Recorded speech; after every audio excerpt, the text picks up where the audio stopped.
جمال الوجود بذكر الإله وتصفو الحياة بنور هدى. عمر ابن خطاب خداوند از او راضی باد در کارهای زیرین از دیگران پیشدستی نمود. به نام خداوند بخشنده و مهربان. از جمله پیشاهنگی های عمر خداوند از او راضی باد نخستین بار آشکار از مکه به مدینه هجرت کردنش بود.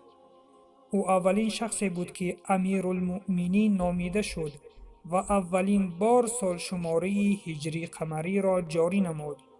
او مردم را برای ادا نمودن نماز تراویح در شبهای رمضان جمع نمود و به جمع آوری قرآن اشاره کرد.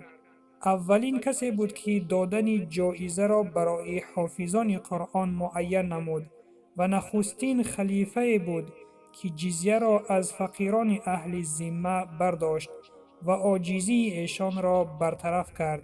او اولین کسی بود که اهل ذمه را اقامت گذاری کرد و اولین شخصی بود که به فراخواندن جوانان به خدمت عسکری امر نمود.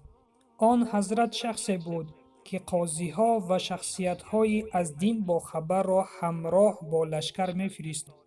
اولین شخصی بود که فرمان‌های نوشته شده را قبول نمود و مجلس‌ها و نشسته‌های جداگانه با سرلشکران و والی‌ها برگزار کرد. او نخستین امیر بود که شبانگاه خود از احوال رعیتش باخبر می‌شد. با قرار او اولین مراتبه دیوانها تأسیس یافتند و نوشتن یا ثبت نمودن نامهای لشکریان به راه مانده شد.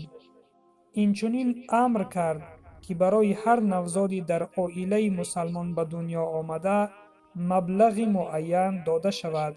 او اولین شده برای مهمانداری خانه علاهیده مهمانخانه بنا کرد. خداوند از او راضی باد.